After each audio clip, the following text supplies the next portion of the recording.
name is Ngozi. I'm in the Department of Nursing Sciences at Maduka University. I'm here to do a quick summary on the book The Leader Who Has No Title by Robin Sherman. The story about Davis Blake, Tommy and the Four Philosophy Teachers. Chapter 1 of the book, Leadership and Success are your birthright. This chapter is telling us that everyone is born into genius, and it made us to know that title have no meaning. All what matters to us should be doing the best we can. This chapter of the book taught us not to take our loved ones for granted, especially our parents, because we will not know what we have until we lose them. Then we take non-silent work and prayers for second chance. Let's go to the second slide. Davis meeting with a leadership mentor. This second chapter tells us that each day in someone's life comes with its own experiences and opportunities. But if we didn't utilize it very well, we might not see it again. The book made us to understand the challenges of life. That is, getting lost along your path is a part of finding the path you are meant to be. To achieve something in life had to break you down so you can rebuild better. Finally, in this chapter, this book taught us not to judge a book by its cover, because we don't know when our destiny helper is coming. We don't know who is who. We don't know who will help you tomorrow. So don't judge a book by its cover. Be yourself. Let's move on to the third slide. The third slide said the sad cost of mediocrity and the spectacular reward of leadership. This chapter made me to understand the world of mediocrity, a state of being average or moderate quality. In other words, telling us that leadership is not for CEOs and people who govern nations. As far as we can breathe, then we can lead. It also taught me that I need no title. I need no title to lead or act, because any job performed at peak and any work done at wow, we need to reward far beyond the limited possibilities we may currently have. This chapter, the writer taught us about the 10 human rights, which is generally convey the gravity of dying without living a fulfilled life. That is to say that life is too short. So in anything we are doing, we have to do it fast and put meaning in what we are doing.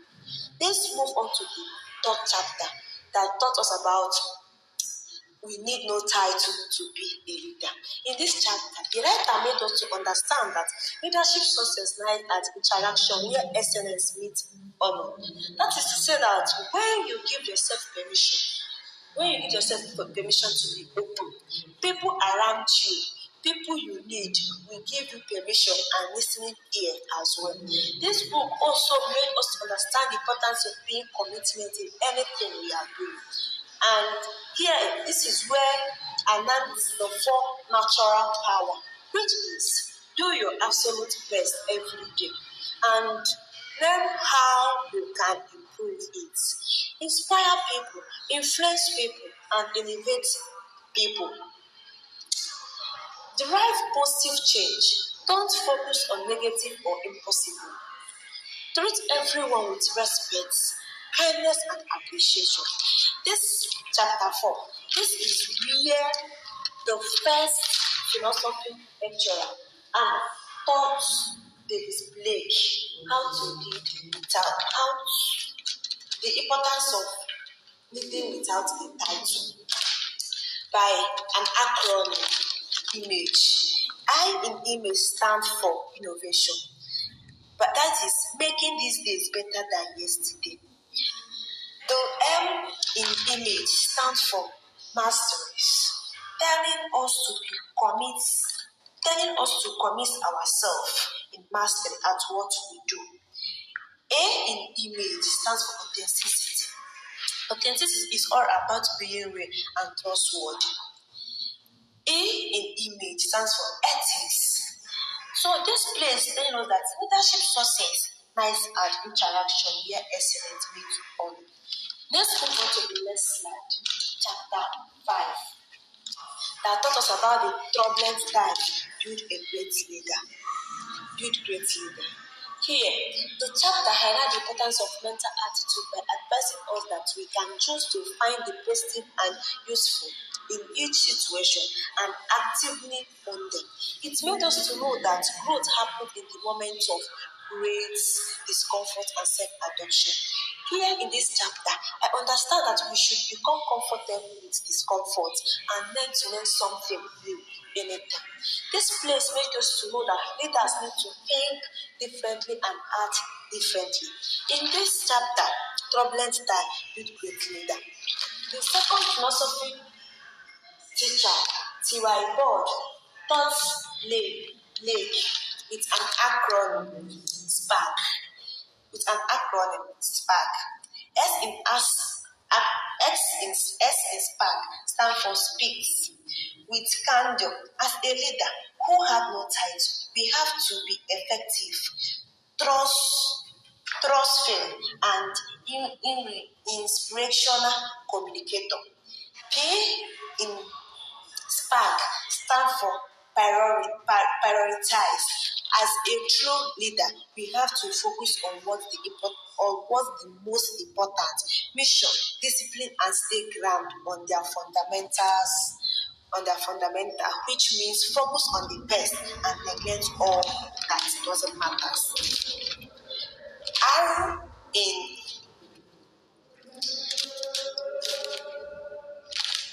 R in SPARKs.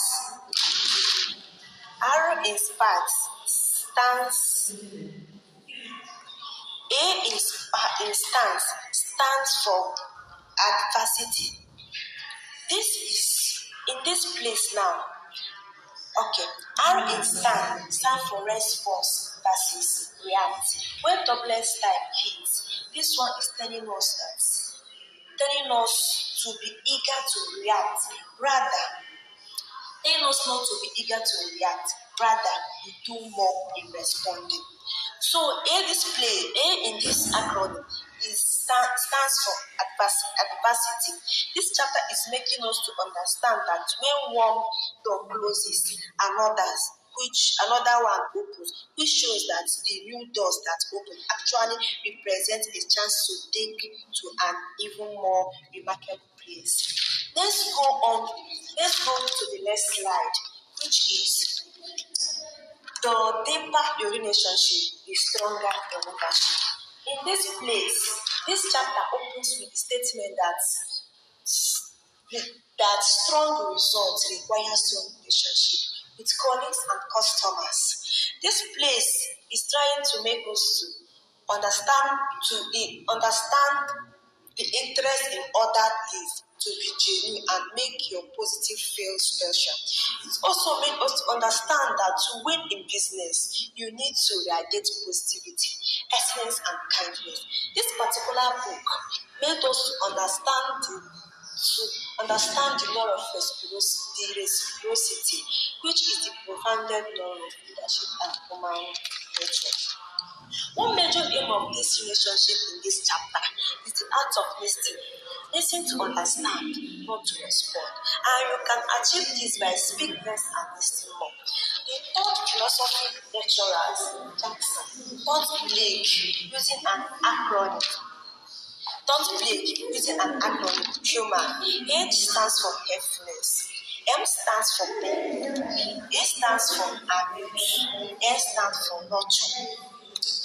So let's move on to the next slide. Chapter 7. To be a great leader, first become a great person. Your ability to successfully lead others has so much to